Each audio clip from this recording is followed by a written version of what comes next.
Buenas tardes a todas y todos. Espero se encuentren muy bien. Por favor, confirmen a través del chat si pueden escucharme y ver la presentación en pantalla. Buenas tardes, Héctor.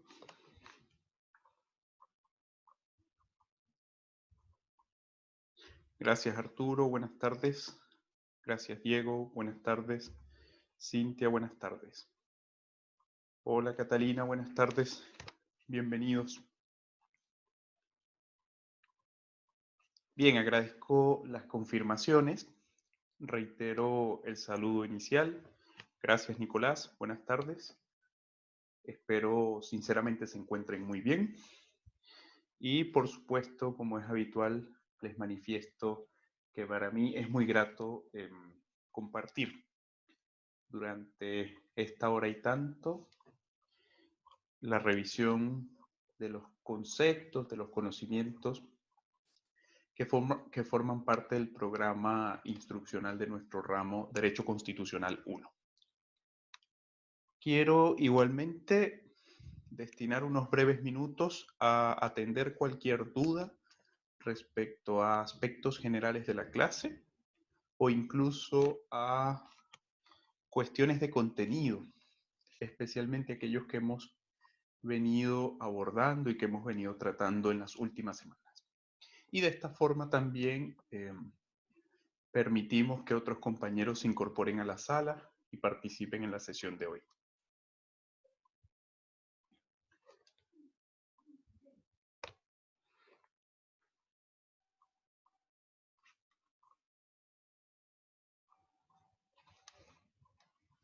Para quienes se incorporan, reitero el saludo. Buenas tardes a todas y todos.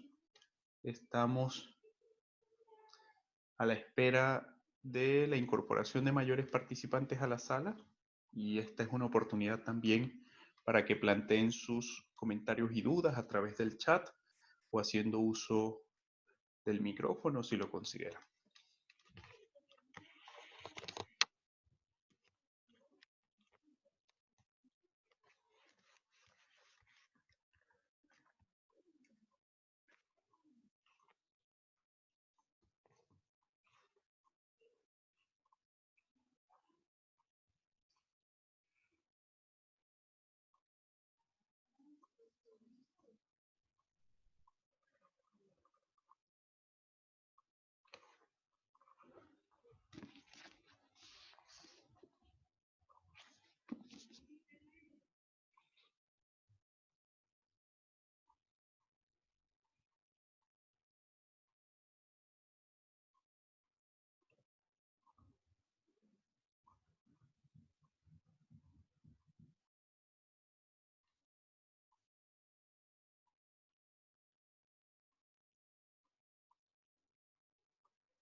Bien, tiempo suficiente de espera.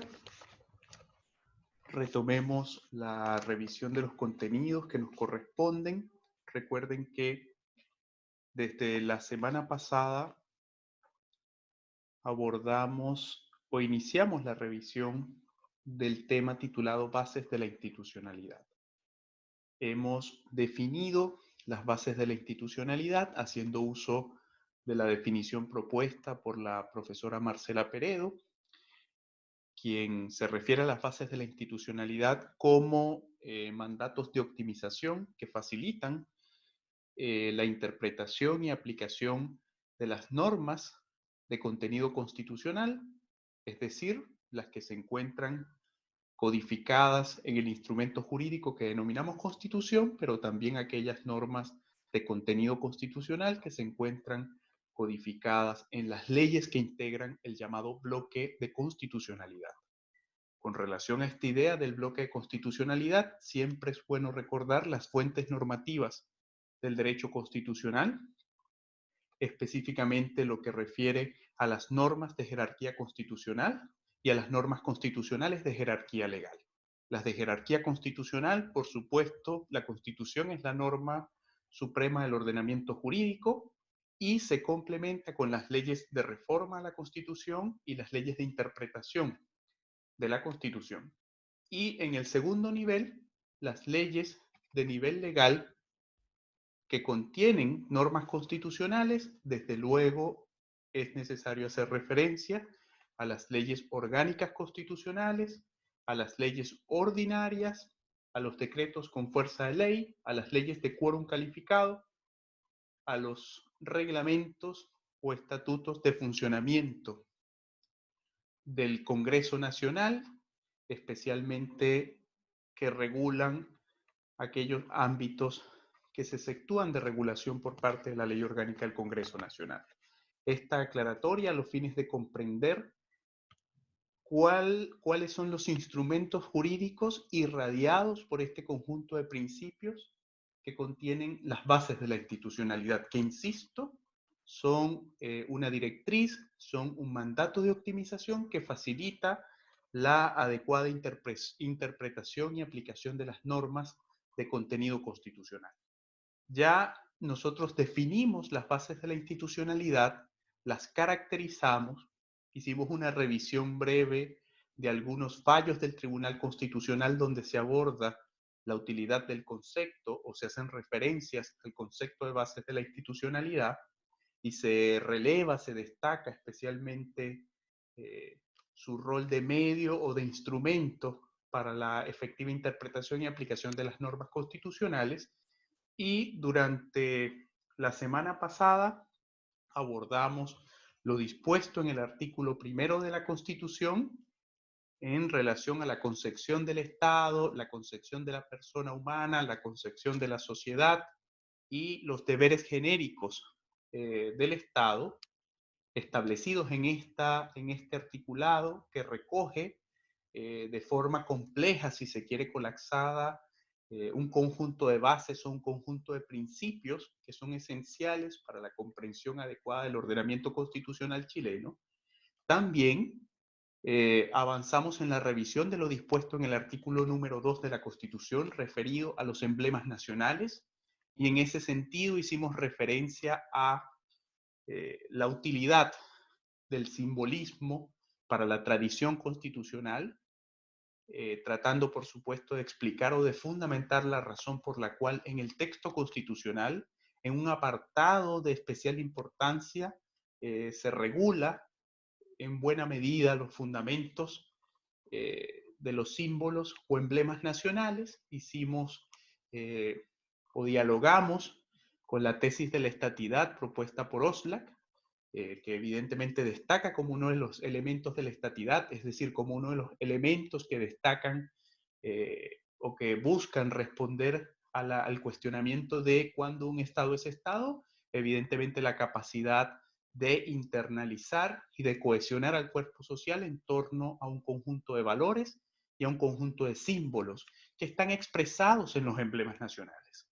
Destacamos en la revisión del artículo número 2 cuáles son los emblemas del Estado chileno, la bandera, el himno nacional y el escudo de armas de la República, y por supuesto hicimos referencia a la legislación especial sobre la materia, que es de carácter actualmente reglamentario, y señalábamos que por lo menos entre autores, específicamente entre la profesora Peredo y el profesor Hernán Molina Guaita, hay una apreciación distinta en torno al instrumento que debe regular el uso, el contenido, la formulación de los emblemas nacionales.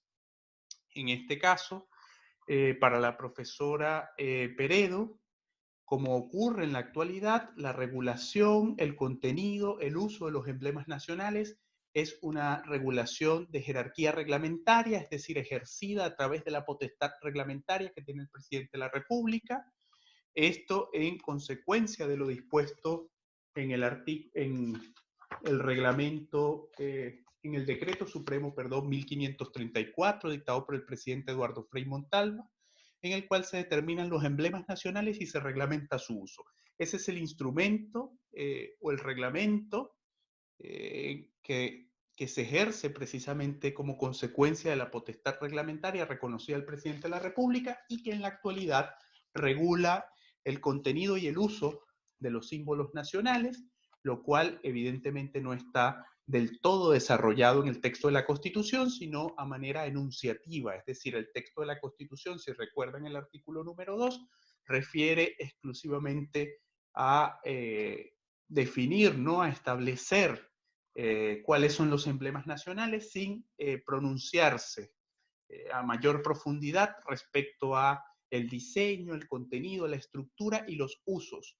Este diseño, este contenido y esta estructura son establecidos y desarrollados en este Decreto Supremo 1534, sancionado en el periodo de gobierno del presidente Eduardo Frei Montalva. Por lo tanto, en función de esto, la profesora Peredo sostiene que la regulación, uso y contenido de los símbolos patrios es materia de reglamento, es materia de esta potestad reglamentaria, pero el profesor Hernán Molina Guaita fundamenta su postura y su afirmación en señalar que el uso, la regulación, la estructura de los contenidos de los emblemas nacionales es materia de legislación ordinaria, esto en relación a lo establecido o en referencia a lo establecido en la propia Constitución respecto a cuáles son las competencias de ley que han sido atribuidas al Congreso Nacional y que están mediadas en la mayoría de los casos por la iniciativa del presidente de la República como impulsor del proceso legislativo. Estamos, para quienes se incorporan, haciendo un recuento de las bases de la institucionalidad que hemos abordado. Insisto, partimos del artículo número 1, que establece un conjunto de bases o principios que detallan la concepción del Estado, detallan la concepción de la persona humana, la concepción y organización de la sociedad y unos deberes genéricos del Estado. También en el artículo 2 nos centramos en comprender su contenido, la regulación vigente que es de carácter reglamentario y, por supuesto, hicimos una revisión de algunos antecedentes de orden teórico, específicamente la tesis de Oslac, que refiere a la la idea de la estatidad y el valor que tienen los símbolos, ¿no? En la conformación de ese elemento identitario nacional que al mismo tiempo sirve de base para la conformación del Estado. Recuerden ustedes que el Estado es la manifestación jurídica de la nación y por lo tanto pareciera que es necesario, al menos en algunos casos, la conformación previa de un conjunto de elementos que sirvan de base para cohesionarnos como miembro de una comunidad y posteriormente avanzar hacia la organización jurídica, por supuesto, mediada por la organización política. Bien, también abordamos la semana pasada el artículo número 3, que hace referencia a la organización, permítame proyectar las bases de la institucionalidad, que hace referencia a la distribución del poder político con relación al territorio, y esto en la idea de formas de Estado. Abordamos la declaración de la Constitución establecida en el artículo 3, mediante la cual se expresa que el Estado chileno es un Estado unitario, y por supuesto hicimos algunas reflexiones en torno a las reformas que han sido incorporadas al artículo número 3 de la Constitución, que tienden a profundizar el sentido, la política, el deseo, por supuesto, de actores políticos relevantes de avanzar hacia un proceso de regionalización. Es decir, que se transfieran importantes competencias que entendemos están reservadas al poder público nacional a las regiones, de la nación, del poder público nacional hacia las regiones, porque precisamente la sola concepción de un Estado unitario nos presenta un único centro de pulsión política, un único centro de proyección del poder político y de ejercicio de la autoridad. Por lo tanto, es relevante el ejercicio de gobierno nacional y al mismo tiempo el ejercicio o el reconocimiento del monopolio legislativo que ha sido atribuido a un único órgano productor de leyes que tienen efectos sobre todo el territorio de la República. En este sentido, son esos dos órganos, uno de gobierno y otro legislativo, los titulares del ejercicio del poder en el territorio nacional y por lo tanto tienen capacidad de exteriorizar su acción de gobierno y su acción legislativa sobre todas las unidades territoriales del Estado. Insisto, si bien se plantea la idea de un único centro de poder político y de un único centro productor de normas que son aplicables en todo el territorio nacional, también se reconoce la necesidad de extender los brazos de la acción del gobierno a través, por supuesto, de los mecanismos o de las técnicas administrativas de desconcentración y de descentralización que supone la configuración de personas jurídicas de naturaleza pública que ejercen la representación del gobierno central, que ejercen la representación de esta forma de autoridad unitaria en cada uno de los territorios o las formas territoriales interiores del Estado. Insisto, la incorporación de una reforma en el año 2005 a lo dispuesto en el artículo 3 de la Constitución supone un paso hacia la satisfacción de un deseo, ¿no?, de actores políticos relevantes de regionalizar el país. Y este sentido de regionalización del país busca, insisto con ello, la transferencia de competencias reconocidas al poder central hacia formas de organización más cercanas a la ciudadanía, como son las regiones, las provincias y por supuesto las comunas, y en esta explicación también radica la forma de organización político-territorial de Chile, del Estado de Chile. Chile evidentemente tiene una forma, por supuesto, horizontal de distribución del poder público nacional, representada por las tres ramas básicas que ejercen las funciones del Estado, de administración de justicia a través del Poder Judicial, de producción de normas a través del Poder Legislativo y de ejercicio de la acción de gobierno a través del Poder Ejecutivo. Por supuesto, esto tiende a progresivamente avanzar hacia abajo y en esta medida se conforman las unidades territoriales regionales y evidentemente estas unidades territoriales a su vez se distribuyen en provincias y en comunas a las cuales se le atribuyen a sus distintas autoridades el ejercicio de competencias para la gestión y administración del gobierno y por supuesto alguna forma de función de naturaleza legislativa acotada que se expresa esencialmente en control que observamos en los llamados consejos regionales y al mismo tiempo en los llamados consejos municipales. También es importante destacar respecto a la forma de Estado que la creación, supresión, ampliación de los límites territoriales de las regiones, de las provincias y de las comunas es materia de ley orgánica. Por lo tanto, está afectada de un quórum especial que detalla al mismo tiempo la importancia que tiene para el Poder Nacional de ejercer cierto control respecto a la distribución territorial del poder, ¿no?, o la distribución del poder en las unidades políticas territoriales interiores. Eso es lo que hay que destacar respecto a la forma de Estado. Chile es un Estado unitario. Chile es un Estado que busca o ha dado pasos hacia una forma de Estado unitario regionalizado, es decir, reconociendo importantes competencias y atribuciones para las regiones. Chile es un Estado que territorialmente se distribuye en regiones, provincias y comunas, y al mismo tiempo regiones, provincias y comunas tienen una estructura de gobierno que ejerce atribuciones y competencias que le han sido, por supuesto, formuladas a través de la Constitución y la ley, y en buena medida estas competencias y atribuciones han sido progresivamente ampliadas en el afán de regionalizar, es decir, de acercar el ejercicio de la autoridad a las regiones y en consecuencia a las formas territoriales locales de organización, como ocurre especialmente con las interesantes competencias, especialmente de naturaleza prestacional en materia de servicios públicos que ejercen los municipios. Dicho esto, también revisamos la semana pasada las bases de la institucionalidad contenidas en el artículo número 4, que la doctrina conceptualiza o etiqueta como forma de gobierno. Hablamos ya de la forma de Estado.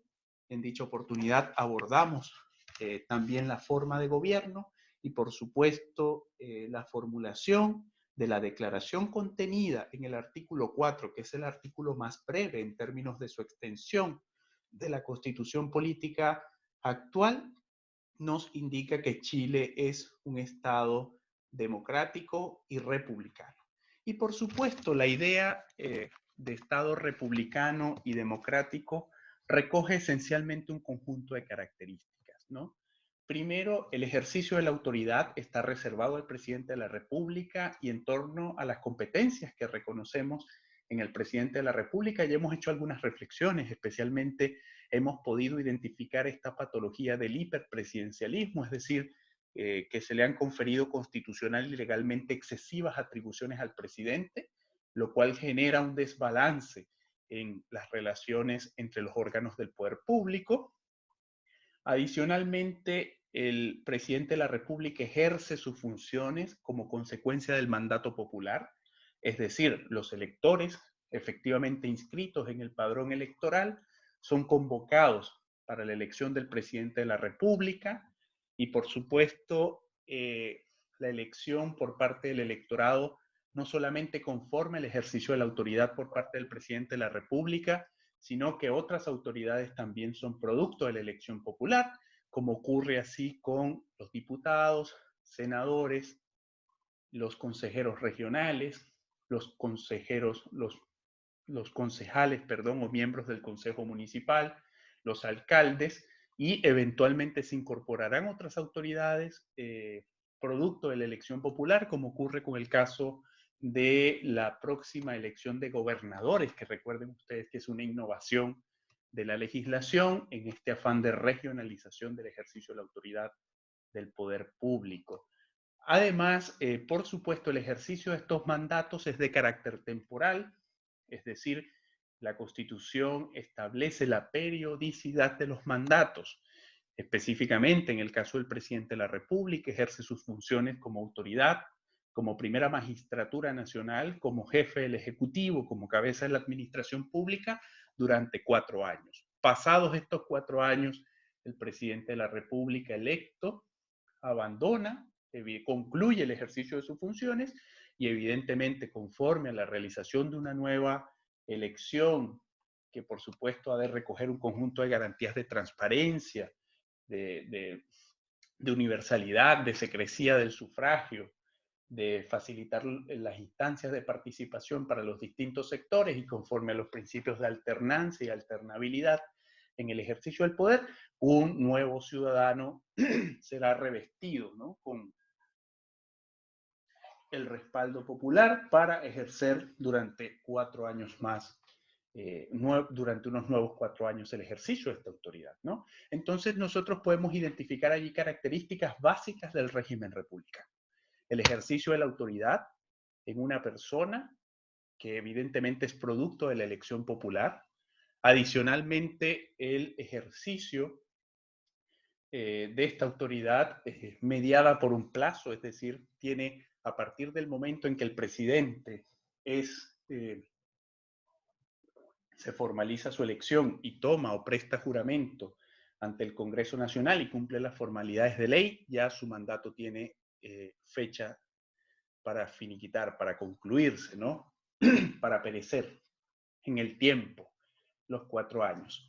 Una cuestión también igualmente relevante es la responsabilidad, es decir, el Ejecutivo Nacional es responsable por sus actuaciones en el ejercicio de las atribuciones que le son conferidas constitucional y legalmente, y ocurre así también con el Estado por la prestación o el funcionamiento anormal o normal de su actividad. Y estas son cuestiones, digamos, que identifican o tienden a ser características esenciales de ese régimen democrático, de ese régimen republicano democrático. La mediación a través de la participación popular, del ejercicio del poder, la legitimidad del derecho por la democracia, la legitimidad de la autoridad por la democracia, la responsabilidad, por supuesto, de las autoridades y del Estado por la prestación normal o anormal de sus servicios o su funcionamiento normal y anormal. Y por supuesto, la propia idea de democracia está mediada o está caracterizada por los mecanismos que tienden a garantizar la participación de la población en la elección de sus autoridades y representantes. Como lo dijimos en aquella oportunidad, la democracia chilena o la democracia constitucional chilena, la democracia consagrada en el texto constitucional, no tiene un apellido. La Comisión de Estudios que elaboró el proyecto de constitución de 1980 decidió no incorporar o inclinarse por un tipo de democracia en específico, es decir, pudo haber agregado el apellido, ese articulado de democracia representativa o democracia directa, ¿no? O participativa. En todo caso, lo que nos plantea el texto constitucional de forma implícita es que el rasgo característico de la democracia chilena es la representatividad, es decir, el ejercicio del derecho activo al sufragio en virtud de la periodicidad de los mandatos. Somos convocados cada cierto tiempo para votar, pero evidentemente carece esencialmente la democracia chilena de mecanismos alternativos de participación. O por lo menos no se le ha dotado a la democracia chilena de mecanismos participativos distintos a la elección que sean igualmente vinculantes, que sean igualmente inclusivos, que establezcan una relación directa entre el electorado y el ejercicio de la autoridad.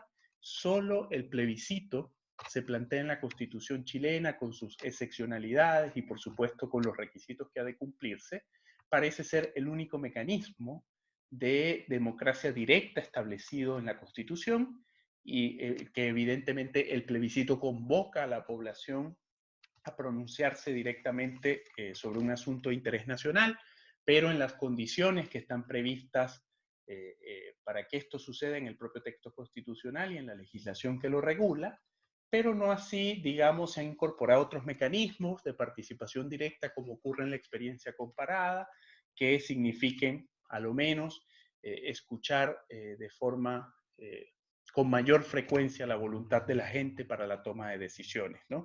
Hay, por supuesto, una legislación en materia de participación ciudadana que busca dinamizar en alguna medida la participación de la población en la toma de decisiones. Sin embargo, aún persiste, ¿no?, en el ordenamiento constitucional chileno esta predilección por la representatividad. Es decir, usted ocúpese de votar y las autoridades evidentemente cumplirán o ejercerán sus obligaciones y competencias conforme a la ley y cada 4 años pues usted vuelva a votar. Esto evidentemente demuestra en buena medida que estamos frente a un modelo, yo diría clásico, esencialmente liberal de democracia representativa, el cual precisamente debería ser revisado si efectivamente alcanzamos o llega a darse este proceso de discusión de un nuevo texto constitucional. Esta es una de las cuestiones centrales también. Si se quiere más o menor participación, evidentemente si se quiere avanzar hacia un mecanismo que implique participación directa de la ciudadanía en un mayor número de asuntos. Por supuesto, la democracia siempre parte de una base representativa que está reflejada en la elección periódica de sus autoridades. Insisto, no afirmo con esto que en el ordenamiento jurídico chileno se omitan mecanismos de participación directa. Por supuesto, hay algunos mecanismos y hay una legislación especial sobre la materia, pero tiende a privilegiarse, por supuesto, los mecanismos de participación representativos que están limitados a la concesión de la representación a través del ejercicio del voto cada cierto tiempo, sin que se nos convoque como ciudadanos a ser partícipes directos con mayor frecuencia en la toma de decisiones de interés público.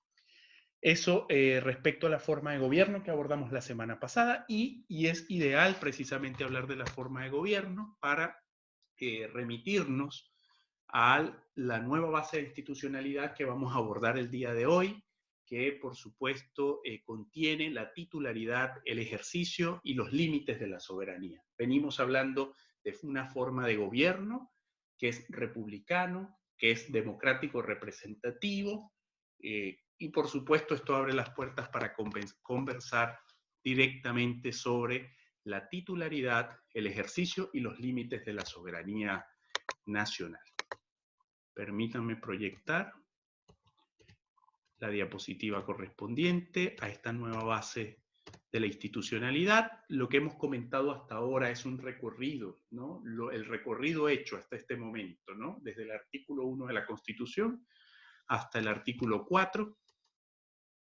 Y precisamente ahora, hoy, abordamos el artículo 5 de la Constitución Política, que la doctrina le asigna, ¿no?, este concepto o esta etiqueta de ser el artículo que consagra la referencia a la titularidad, ejercicio y límites de la soberanía.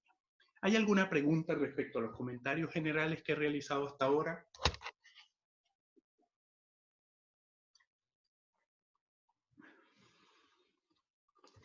¿Alguna pregunta, algún comentario?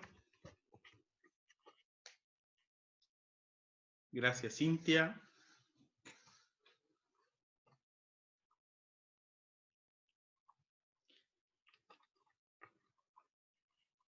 ¿Alguien tiene alguna pregunta? Insisto, ¿quiere hacer algún comentario sobre lo dicho, ¿no? Sobre este rápido repaso de los contenidos abordados en este tema. Bien, por supuesto, recuerden que pueden interrumpir, es lo ideal, para aclarar en el momento cualquier duda que pueda surgir. Al mismo tiempo, estas dudas pueden plantearlas a través del chat o a través del micrófono. Bien, continuamos entonces. Hemos revisado el artículo 1, el artículo 2, el artículo 4, y ahora nos corresponde revisar el artículo 5, que contiene, por supuesto, la referencia, ¿no?, a la titularidad, ejercicio y límites de la soberanía nacional. Establece el artículo 5, continuamos con este ejercicio de leer el articulado, hacer las explicaciones de rigor y los comentarios complementarios, por supuesto teniendo en cuenta algunas salvedades muy relevantes, ¿no? El artículo 5 fue objeto de modificación en 1989, es decir, es un artículo reformado. Establece el artículo 5. La soberanía reside esencialmente en la nación. Su ejercicio se realiza por el pueblo a través del plebiscito y de elecciones periódicas, y también por las autoridades que esta Constitución establece. Ningún sector del pueblo, ni individuo alguno, puede atribuirse su ejercicio. Insisto, plantea el artículo 5 de la Constitución, la soberanía reside esencialmente en la nación, su ejercicio se realiza por el pueblo a través del plebiscito y de elecciones periódicas, y también por las autoridades que esta Constitución establece. Ningún sector del pueblo, ni individuo alguno, puede atribuirse su ejercicio. El ejercicio de la soberanía reconoce como limitación el respeto a los derechos esenciales que emanan de la naturaleza humana. Es deber de los órganos del Estado respetar y promover tales derechos, garantizados por esta Constitución, así como por los tratados internacionales ratificados por Chile, que se encuentren vigentes. Es precisamente este el segundo apartado del artículo 5 de la Constitución el que se incorpora a partir de la reforma realizada en 1989. Recoge en buena medida el artículo 5 la referencia a la soberanía de la nación. Por supuesto, la selección del concepto de soberanía de nación responde a la influencia intelectual y, por supuesto, ideológica de quienes formularon el proyecto constitucional de 1980. Incluso constituciones anteriores a la de 1980, como la Constitución Española, establecían o se referían a esta idea de soberanía no como soberanía de la nación, sino como soberanía del pueblo o soberanía popular. Sin embargo, de acuerdo a las apreciaciones de la doctrina respecto a lo dispuesto en el artículo 5 de la Constitución, La idea de soberanía de la nación buscaba, o por lo menos esa era la intención de los redactores originarios del texto de 1980, buscaba integrar en un mismo concepto no solamente a el electorado de un tiempo determinado que tiene la capacidad de incidir en la toma de decisiones a través del ejercicio del derecho al sufragio, sino de vincular en esta idea de nación al conjunto de actores que son relevantes, ¿no? A ese conjunto, ¿no? A todos los miembros de la comunidad que estamos relacionados por una historia común, por una lengua común, evidentemente porque reconocemos un conjunto de símbolos o emblemas que nos son comunes, que por supuesto reconocemos los límites territoriales de este Estado y nos hacemos parte de una sociedad política.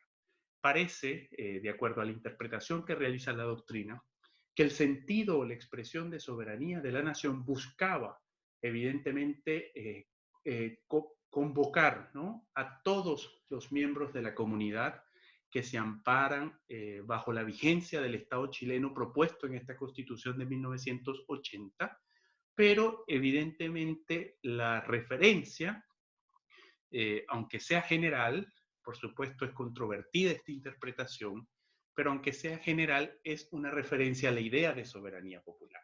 Es decir, en este régimen republicano y democrático, el ejercicio de la autoridad solamente se desprende como consecuencia de la voluntad del pueblo, como consecuencia de la voluntad popular.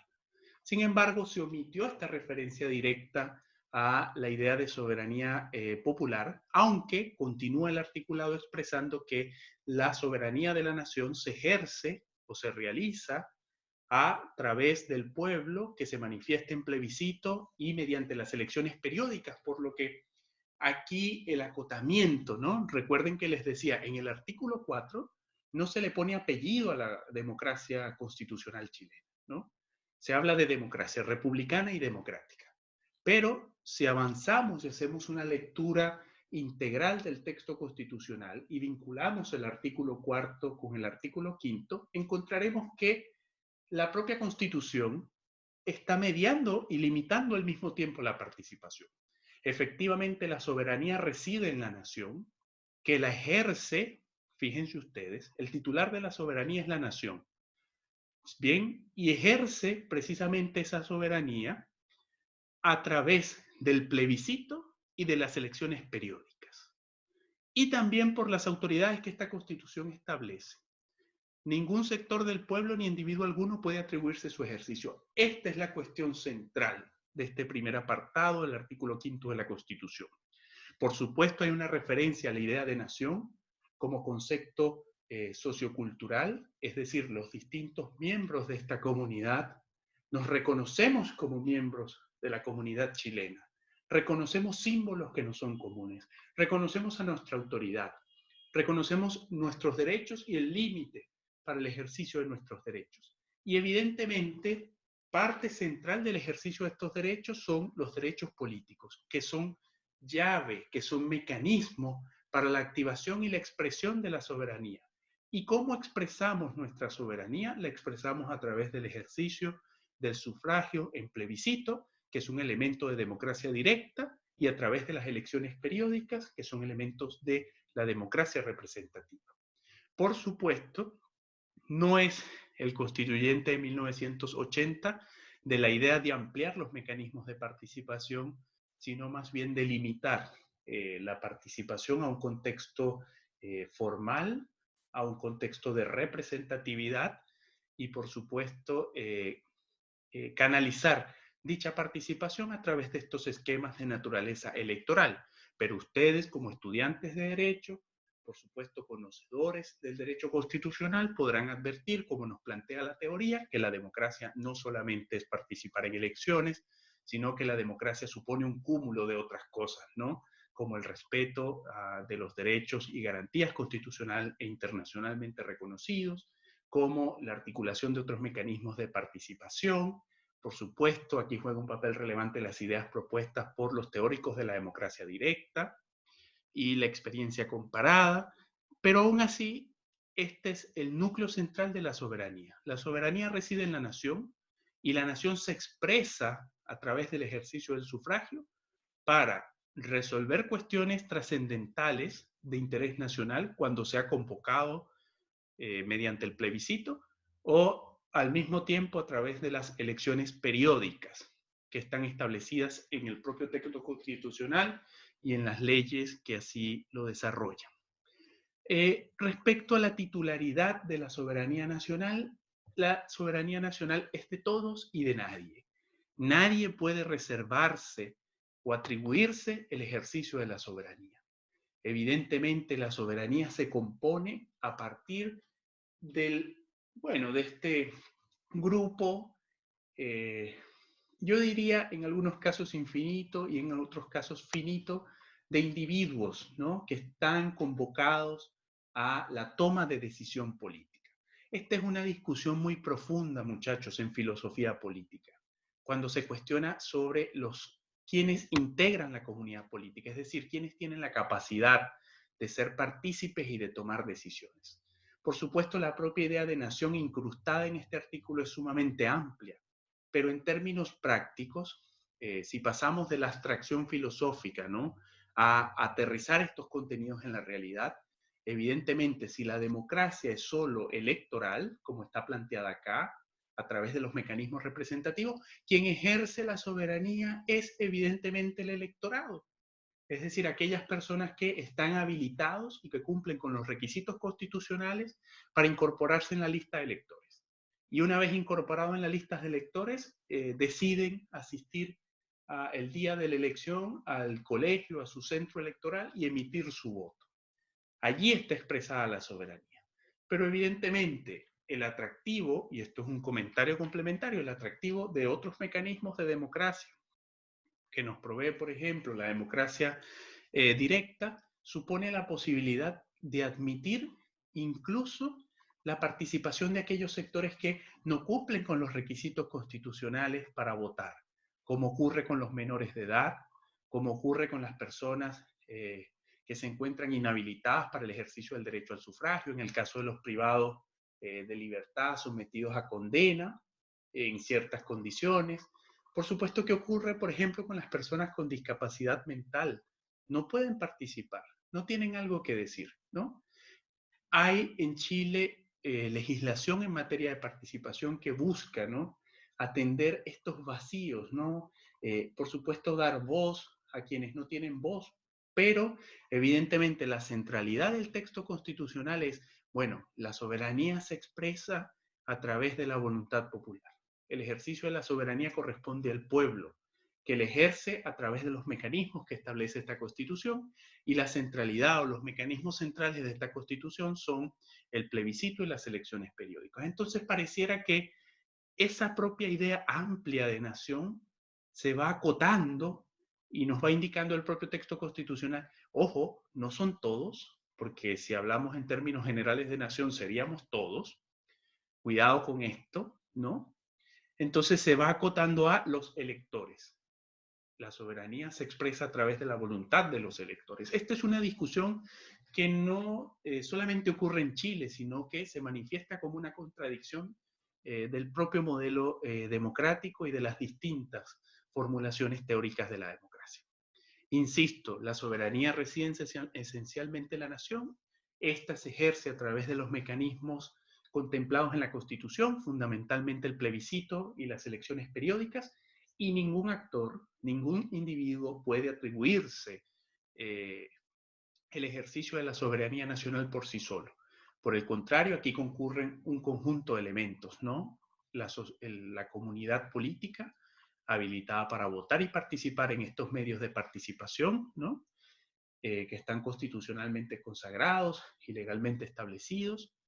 Evidentemente, las autoridades también ejercen la soberanía nacional cuando se ha formalizado el ejercicio de su autoridad mediante la participación del pueblo y, por supuesto, en esta tríada de elementos, ¿no? Nación, electores que participan en las elecciones y autoridades que sostienen su mandato como consecuencia de la elección popular. Allí tenemos los tres elementos que conforman la idea de la nación. Insisto, probablemente por alguna cuestión de orden ideológico, quienes formularon el proyecto constitucional de 1980 no quisieron referirse a la soberanía popular como ocurría así en las constituciones de este tiempo y decidieron limitar, ¿no? En cierta forma, yo no sé si limitar o confundir un poco más, porque si bien la discusión, si bien la utilización de este término genera una importante discusión,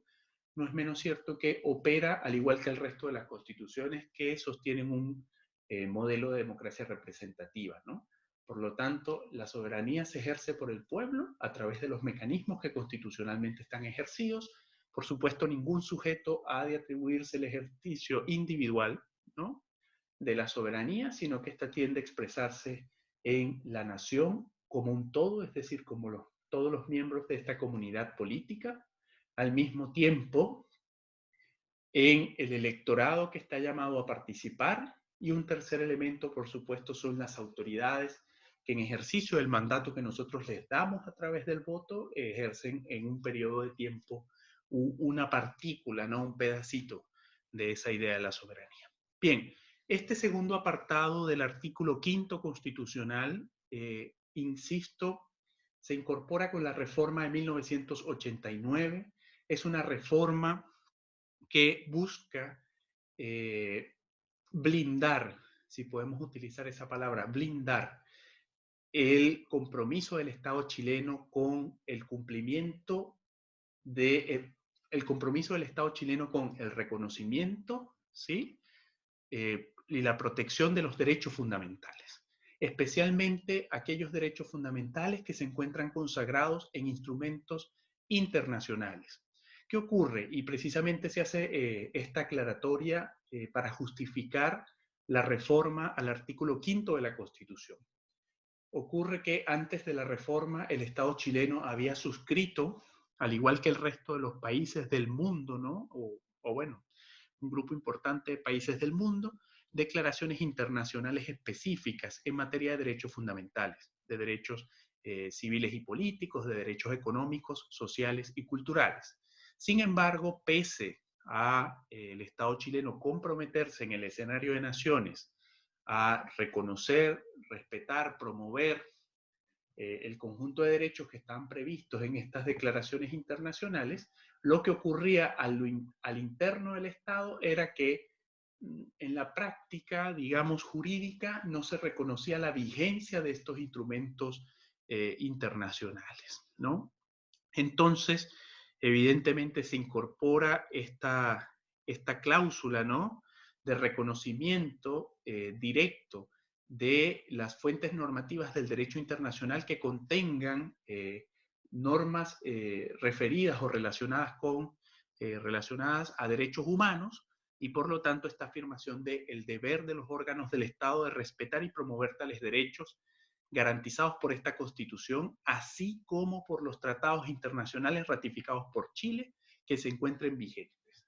Este segundo apartado del artículo 5º de la Constitución recoge, por una parte, primero, esta fuente supraconstitucional. Recuerden que cuando nos referimos a las fuentes normativas del derecho constitucional, partíamos por señalar las fuentes supraconstitucionales.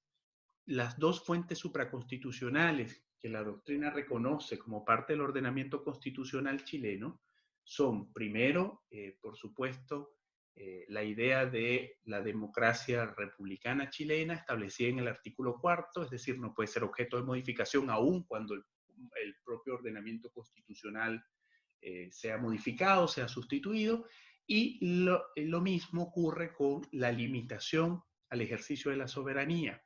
Es decir, la soberanía se puede ejercer de forma limitada porque encuentra un muro de contención importante en el respeto de los derechos esenciales que emanan de la naturaleza humana. Y esto supone que hay principios, hay estándares básicos de vida que reconocemos a todos los individuos de la especie humana y que no puede ser objeto de alteración o modificación salvo para su mejor protección, salvo para su progresividad y mejora. Es decir, no se puede fundamentar una decisión que vulnere los derechos esenciales, que vulnere las libertades esenciales, diciendo es que la mayoría así lo ha dicho, ¿no?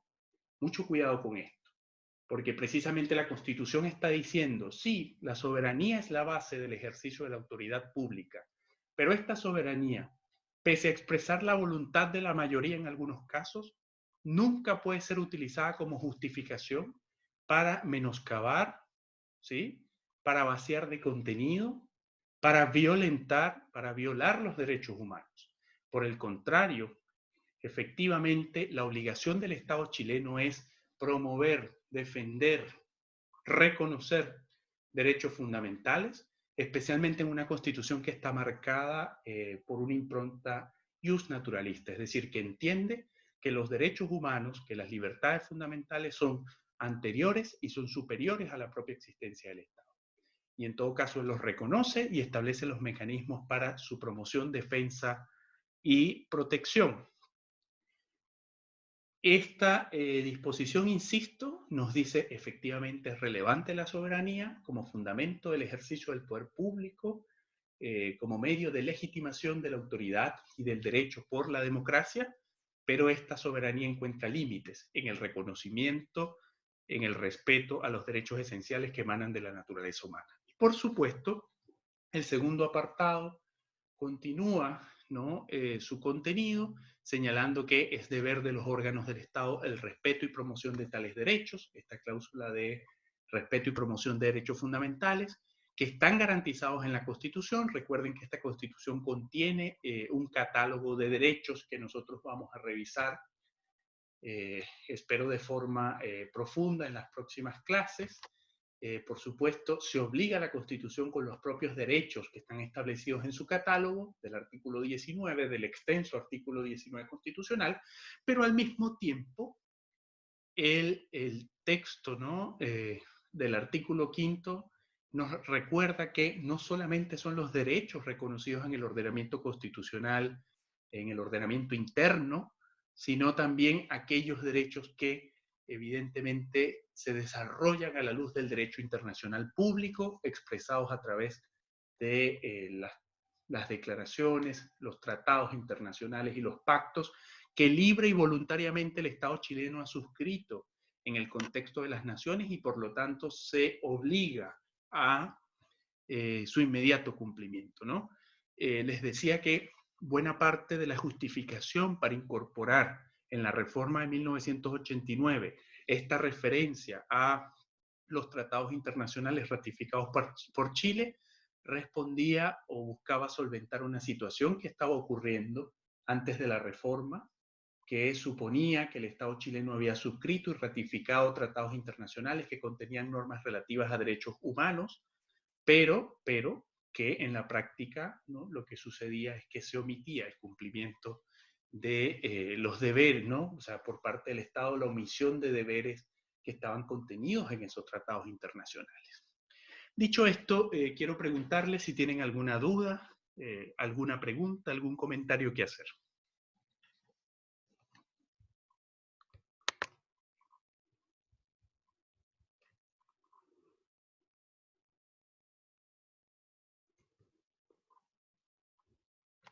Atiendo su pregunta, Cintia.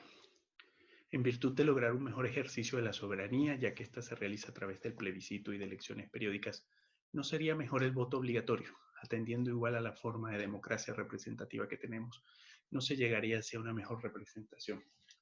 Efectivamente, es una discusión interesante, Cintia, y tiene una relación muy clara con lo que venimos conversando respecto al artículo 5 de la Constitución. Sin embargo, hay que tener en cuenta que Chile reformó precisamente la Constitución para pasar del voto obligatorio al voto voluntario. Y lo que se estimó como obligatorio es el registro electoral, es decir, la inscripción en el padrón electoral. Por lo tanto, la inscripción en el padrón electoral, cuando están dadas todas las condiciones, opera de forma automática según la red de información de registro civil y de información pública de la cual disponen las autoridades. Hay quienes plantean hay quienes miran hacia atrás respecto a esta discusión y ponen sobre la mesa los bajos niveles de participación. Y probablemente, si no se han modificado estos datos, según el Programa de Naciones Unidas para el Desarrollo, el PNUD, Chile está entre los más bajos niveles de participación en elecciones, ¿no? El Estado chileno, la participación política de los chilenos en las elecciones es numéricamente la más baja o una de las más bajas en la región, y digamos que este porcentaje tiende a ampliarse cuando se revisan las estadísticas, especialmente entre electores jóvenes. Es decir, los jóvenes no participan en las elecciones, no se sienten convocados por diversas razones a las elecciones. Yo estimo que hay formas distintas de estimular la participación electoral.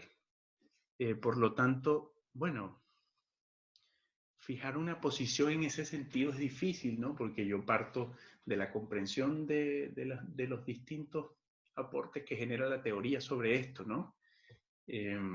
Pero desde luego el voto obligatorio aumentaría los niveles de participación, pero yo creo que primero hay que atender las razones por las cuales el electorado voluntariamente no se siente parte, ¿no? No se siente convocado a la elección. Algo ocurre con los liderazgos, algo ocurre con la clase política, algo ocurre con la agenda política, eh, pero necesariamente es una cuestión que requiere ser discutida con mucho detalle. Hay quienes afirman que cuando se avanzó en la reforma que llevó al carácter voluntario del voto, muchas cuestiones no fueron tomadas en cuenta, ¿no? Y por supuesto, y uno lo ve reflejado en lo siguiente, ¿no? Eh, por ejemplo, yo estuve en Santiago el 18 de octubre en una actividad académica y me impresionó, bueno, cómo una ciudad toda se revolucionó, ¿no? Por todas las razones que ya conocemos, ¿no? Y mucha gente joven en las calles, ¿no? Y obviamente, como extranjero, y que como extranjero que incluso estuvo aquí en la última elección presidencial, donde se destacaba la baja cifra de participación, yo me cuestionaba eso. Yo decía, bueno, toda esta gente joven, adultos, jóvenes, eh, que se expresaron masivamente y que observamos durante los meses de octubre en adelante, que se expresaron masivamente, ¿por qué no se expresan formalmente, ¿no? En las urnas, ¿no? Sin menospreciar el valor de la protesta y de la manifestación ciudadana pacífica, controlada, por supuesto, permisada, sin armas, etcétera, ¿no? Pero es contradictorio, no sé si ustedes ven esa contradicción, ¿no? Como, bueno, somos capaces de llenar avenidas enteras con manifestantes que expresan su descontento con la autoridad, con el proyecto o modelo político, pero no somos capaces de articular a este grupo de personas en función de un proyecto político alternativo y que efectivamente puedan, ¿no? Expresar su malestar también a través de la participación, eligiendo autoridades distintas, ¿no? Entonces yo creo que lo primero que habría que hacer es evaluar eso, ¿no? Las razones por las cuales el electorado no se siente convocado, las razones por las cuales ocurre este desencanto con la democracia, que para algunos es un privilegio, ¿no? Por ejemplo, yo vengo de un país donde las elecciones se volvieron una simple formalidad, ¿no? Para legitimar el ejercicio del poder y para garantizar la retención del poder por parte de un solo señor. Es decir, son un fraude, son un teatro, son un montaje, y evidentemente en aquellos países donde esto no es así, porque no es un problema solo de Chile, ojo con esto, si bien en Chile los niveles de participación son muy bajos, nosotros vemos que en países europeos, por ejemplo, ocurre lo mismo, hay un desencanto con la democracia y con las instituciones democráticas. Entonces la gente deja de participar, deja de votar, ¿no? Entonces yo creo que antes de pasar a la discusión del voto obligatorio, que creo que ya se dio y se descartó respecto al plebiscito, a la consulta constituyente, yo creo que es fundamental atender las razones por las que la gente voluntariamente no se siente convocada. porque no se trata de respuestas simples como, oh, es que les da flojera levantarse temprano el domingo para ir a votar, ¿no? Que quizás hay un grupo, pero muy mínimo que, bueno, no, la flojera eh, le impide ir. Más bien yo creo que las razones de peso, las razones robustas están dadas en este desencanto a la democracia. Y una vez resuelto eso, evidentemente ver si es viable volver a la obligatoriedad o más bien la gente responde libre y voluntariamente o entiende el sufragio libre y voluntariamente como una contribución al modelo democrático que en definitiva hasta ahora es la forma donde reconocemos posible el desarrollo de nuestras libertades, de nuestras capacidades. Entonces, agradezco las preguntas que ustedes hacen, ¿no? Y lo otro, ¿no? O sea, mayor votación no implica mejor representación. Entonces, hay que ser muy cuidadosos con eso, ¿no? Yo más bien apostaría por estimular la participación, eh, privilegiando, desde luego siempre en un modelo representativo va a ser importante el voto, pero también que la gente entienda que hay otros mecanismos de participación y que por supuesto el Estado tenga la capacidad de articular esos mecanismos alternativos de participación, ¿no? Como los cabildos, las asambleas, las formas de organización social, ¿no? Relevar, destacar, digamos, la contribución a la democracia de estos aspectos que son propios de la democracia directa, ¿no?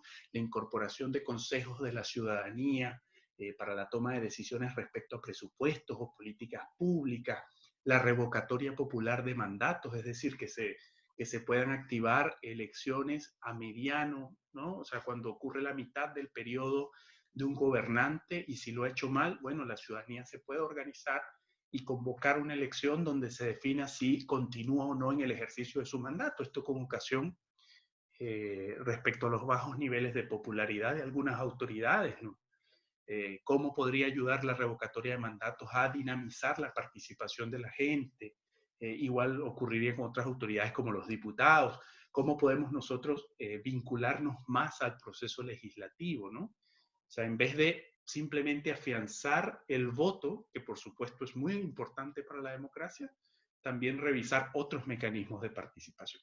No sé si queda clara mi respuesta, ¿no? Primero buscar las razones para entender bien las soluciones y además del voto, tratar de configurar otros mecanismos alternativos de participación, porque la democracia no es solo votar.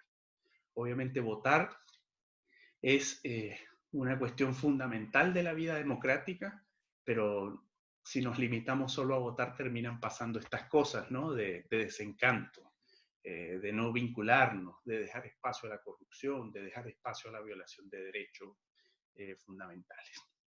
¿Alguna otra pregunta?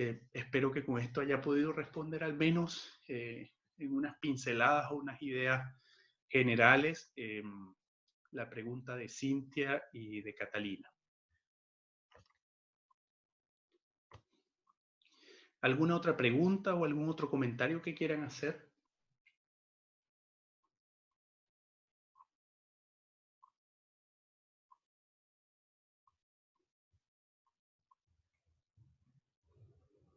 ¿Alguien más quisiera hacer algún comentario o plantear una interrogante?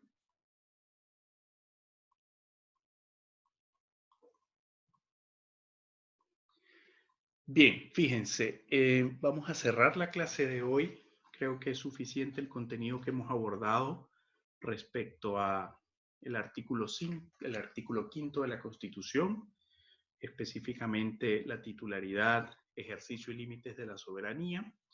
El día viernes vamos a cerrar el tema de bases de la institucionalidad y abordaremos los artículos 6, 7 y 9 de la Constitución.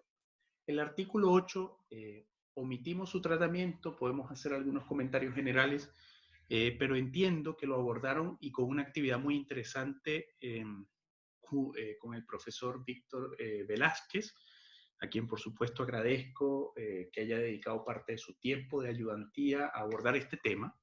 El profesor Víctor lo abordó además porque él cuenta con estudios de especialidad en la materia de probidad, acceso a la información pública y transparencia, y por lo tanto me parecía muy provechoso que desde la voz autorizada de un especialista abordaran la comprensión teórica y práctica del artículo octavo.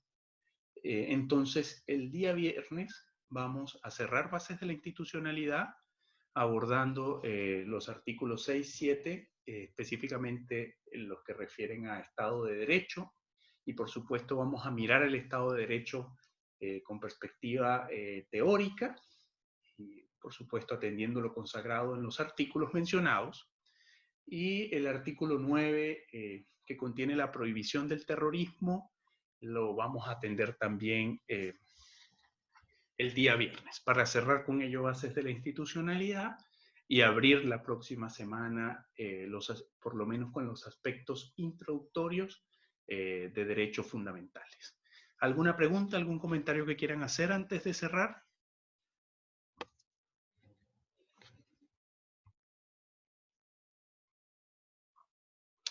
Gracias, Catalina, por su pregunta. La estoy leyendo ahora. ¿De qué forma incentivar? Bueno, es una pregunta difícil, ¿no? Yo parto de la idea de promover mecanismos de participación alternativos a las elecciones. Mencionaba la posibilidad de la revisión popular de los mandatos a través de la revocatoria o del llamado plebiscito o referéndum revocatorio, pero al mismo tiempo también les mencionaba que la posibilidad de tramitar vía legislativa mecanismos de participación que sean vinculantes. Es decir, cómo organizamos a las comunidades para que sean partícipes, ¿no? Puedan formar parte de la toma de decisiones en la definición de los presupuestos, ¿no? Y de la ejecución de los presupuestos públicos, de las políticas públicas. ¿Cómo podemos nosotros mejorar la actividad del Congreso? Fíjense que según las encuestas, las instituciones o la deslegitimidad de las instituciones arropa a todas las, a buena parte, ¿no? Y no solamente al presidente de la República, sino al Congreso. Entonces, bueno, ¿cómo podríamos mejorar los procesos legislativos del Congreso para garantizar la participación de la gente, ¿no? En algunas legislaciones existe la posibilidad que la ciudadanía proponga proyectos de ley, obviamente cumpliendo algunos requisitos como la recogida de firmas, ¿no? También propone que la ciudadanía pueda participar en algunas comisiones, ¿no? Como garantes de buena fe de la discusión parlamentaria. También podrían proponerse el carácter vinculante de los cabildos o de las asambleas ciudadanas. Yo creo que eso serviría, digamos, para establecer distintas mesas de participación. Y por supuesto, evidentemente pasa también por la formación ciudadana, ¿no? Lamentablemente vivimos en un mundo que en buena medida tiende a aislarnos de lo público, ¿no? Ocuparnos de nuestra vida, de nuestro hogar, de las complicaciones de nuestro trabajo. Bueno, a veces no nos queremos ni comprometer con nuestras comunidades o con el condominio o con el barrio donde vivo, con la junta de vecinos. Entonces pasa esto también por insistir en la formación ciudadana, en el valor que tiene la articulación de redes comunitarias, y evidentemente las instituciones también tienen que dar una respuesta en ese sentido, ¿no? Porque en ocasiones se articula la participación ciudadana como como un simple montaje, como una formalidad, ¿no?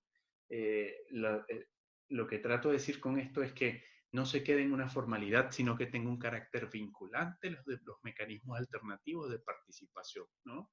Que sea obligatorio legalmente, que se ejerzan controles, ¿no? Que la ciudadanía pueda activar mecanismos de control social. Yo creo que allí estaría la cuestión, ¿no? En que el propio Estado formule vías para que la ciudadanía pueda participar activamente y evidentemente hacer que estas vías de participación, ¿no? A través del uso de las nuevas tecnologías de la información y la comunicación, y al mismo tiempo también a través de la formación ciudadana se nos haga comprender desde chiquititos, desde guaguas, que esto es importante, que lo público es un asunto de todos, ¿no? Que nosotros no podemos vivir aislados en esta sociedad y que evidentemente todos somos parte de la sociedad política. Yo creo que eso puede ser un factor muy relevante, ¿no? Y algunas respuestas generales a su pregunta, pero yo creo que pasa por eso. Mayor formación ciudadana y por supuesto que la legislación diseñe mecanismos que faciliten el acceso de la ciudadanía a la participación. Bien, dicho esto, vamos a cerrar la clase de hoy. No sé si tienen alguna pregunta adicional, Catalina, Cintia o cualquier otro participante de la sección.